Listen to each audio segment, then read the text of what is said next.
CBSE class 10th के काफी ऐसे बच्चे हैं जो री इवैल्यूएशन का फॉर्म फिल करना चाहते हैं। तो अगर आप री इवैल्यूएशन का फॉर्म फिल करना चाहते हो तो आप बिल्कुल सही वीडियो पर आई हो। इस वीडियो पर मैंने बिल्कुल स्टेप बाय स्टेप बताया आपको कि कैसे आप आसानी से घर बैठे री इवैल्यूएशन के लिए फॉर्म फिल कर सकते हो। लेकिन वीडियो शुरू करने से पहले मैं तुम्हें एक छोटी सी इंपॉर्टेंट जानकारी बता दूं कि री इवैल्यूएशन होता क्या है, क्योंकि काफी बच्चों को री इवैल्यूएशन के बारे में पता ही नहीं कि होता क्या है। तो तुम्हें फॉर्म फिलिंग से पहले ये तो पता ही होना चाहिए कि री इवैल्यूएशन होता क्या है। तो मैं आपको बता दूं, जो आपकी आंसर शीट है उसमें आपको हर एक क्वेश्चन में नंबर दे रखे हैं। तो कुछ क्वेश्चन ऐसे होते हैं, मान लो क्वेश्चन नंबर 5 है, उसमें आपको नंबर ही नहीं दिए, मतलब वो आपको चेक ही नहीं हुआ। तो आप क्या करोगे, री इवैल्यूएशन का फॉर्म फिल करते हो ताकि उस क्वेश्चन में आप जितने नंबर डिजर्व करते हो आपको मिले। दूसरी चीज, कई क्वेश्चन आपके ऐसे होते हैं जैसे कि मान लो 6th क्वेश्चन है। अब 6th क्वेश्चन मान लो 5 नंबर का था, लेकिन टीचर ने आपको 2 ही नंबर दे रखे हैं, लेकिन आपको लग रहा है कि मैं तो 5 नंबर ही डिजर्व करता हूं, या फिर मैं तो 4 नंबर यहां पर डिजर्व करता हूं, मैंने 4 नंबर का लिखा है।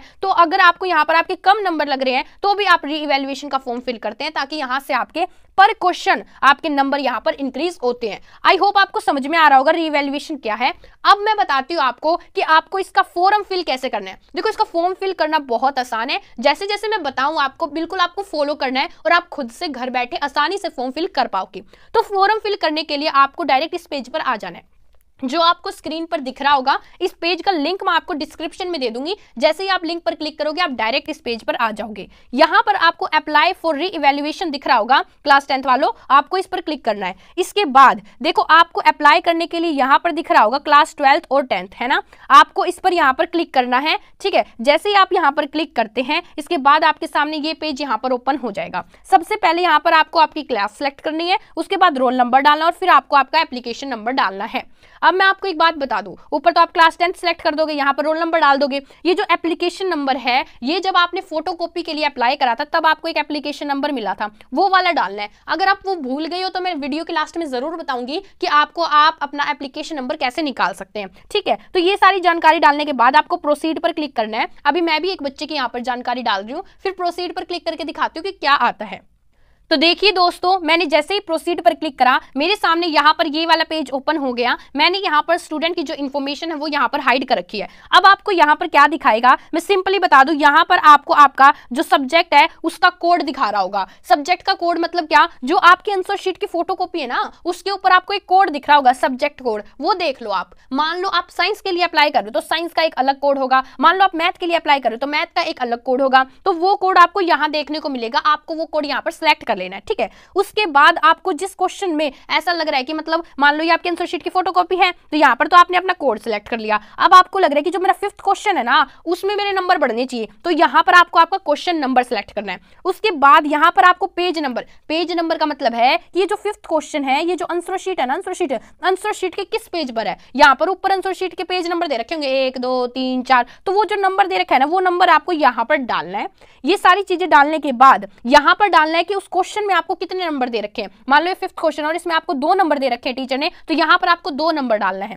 फिर क्लेम्ड मार्क्स का मतलब है कि आपको क्या लग रहा है आपके कितने आने चाहिए। मान लो आपको ऐसा लग रहा है कि मेरे तो यहाँ पर पूरे ही आने चाहिए 5, तो यहाँ पर आपको 5 डालना है। आपको लग रहा है मेरे तो 4 नंबर आने चाहिए, तो आपको यहाँ पर 4 नंबर डालना है। और यहाँ पर है रीजन फॉर रीवैल्यूएशन, यहाँ पर रीजन डालना है। देखो, अब रीजन क्या है, जो आपका आंसर है वो आपने कहीं से तो लिखा होगा, तो आपको ऐसे लिखना है कि ये मार्किंग स्कीम के अकॉर्डिंग सही है मेरा आंसर, या फिर जो मेरा एनसीईआरटी उस बुक के अकॉर्डिंग सही है। तो यहाँ पर आपको रीजन डालना है और फिर आपको सेव पर क्लिक कर देना है। अब इसके बाद आपको क्या करना है, इसके बाद आपको जितने भी क्वेश्चंस में डाउट है, मान लो कोई एक सब्जेक्ट है, मान लो आपका कोई मैथ सब्जेक्ट है, ठीक है, मैथ लेके चलते हैं। अब मैथ में आपके डिफरेंट क्वेश्चन है, मान लो आपको 5 क्वेश्चन में डाउट है कि 5 क्वेश्चन में मेरा जो नंबर है वो बढ़ने चाहिए, तो आप बार बार में यहाँ पर जो सब्जेक्ट का कोड है वो सिलेक्ट करना, अपने क्वेश्चन बार बार में डालते जाना, यहाँ पर अपना पेज नंबर डालना कि पेज नंबर कौन सा है, यहाँ पर कितने नंबर दिए हुए हैं तुम्हें उस क्वेश्चन में, यहाँ पर डालना है कि तुम्हें कितने मिलने चाहिए, और यहाँ पर रीजन डाल देना, यहाँ पर डाल देना due to marking scheme, due to NCERT, ये सारी चीजें डाल के सेव करते रहना।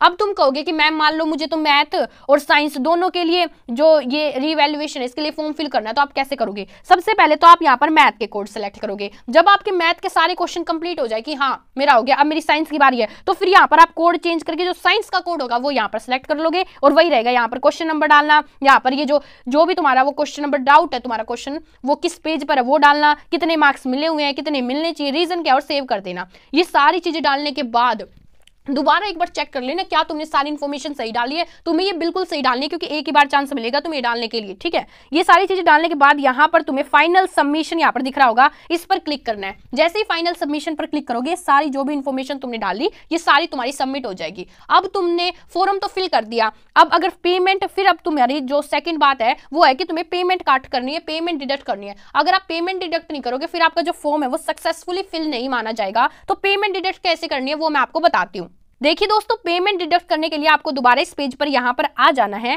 तो यहाँ पर ये जो मैंने अप्लाई फॉर रीवैल्यूएशन पर क्लिक करके रखा था, अब यहाँ पर देखो मैंने अप्लाई तो कर दिया लेकिन अब मुझे पेमेंट डिडक्ट करनी है। और पेमेंट डिडक्ट करने के लिए आपको यहाँ पर फी पेमेंट दिख रहा होगा, आपको इस पर क्लिक करना है। जैसे ही आप यहाँ पर फी पेमेंट पर क्लिक करते हो यहाँ पर आपको आपका एप्लीकेशन नंबर डालना है, रोल नंबर डालना है और फिर प्रोसीड पर क्लिक करना है। इसके बाद क्या होगा, इसके बाद यहां से आप आसानी से अपनी पेमेंट को डिडक्ट कर सकेंगे। एक इंपॉर्टेंट बात बता दूं, एप्लीकेशन नंबर नहीं आ तो वीडियो के लास्ट में जरूर बताऊंगी, तो वीडियो के लास्ट तक जरूर बने रहो, ठीक है। अब मान लो आपने पेमेंट भी यहां पर सक्सेसफुली डाल दी, अब आपने पेमेंट तो कट कर दी, अब आपको ये क्या पता कि पेमेंट सक्सेसफुली कट हो चुकी है या नहीं हो चुकी। तो उसके लिए आपको यहाँ पर चेक फी स्टेटस दिख रहा होगा, आपको इस पर क्लिक करना है। जैसे ही आप चेक फी स्टेटस पर क्लिक करते हैं आपको यहाँ पर एप्लीकेशन नंबर डालना है और प्रोसीड पर क्लिक करना है। इसके बाद यहाँ पर आपको खुद साफ साफ दिखा देगा कि जो आपने पेमेंट दी है री इवैल्यूएशन की, मतलब पर क्वेश्चन आप 100 रुपए दोगे ना, तो जितनी आप पेमेंट दे रहे हो क्या वो सक्सेसफुली यहाँ पर आ चुकी है या नहीं आ चुकी, वो यहाँ पर आपको दिखा देगा, ठीक है। अगर आपकी सक्सेसफुली आ चुकी है मतलब आपका जो फॉर्म है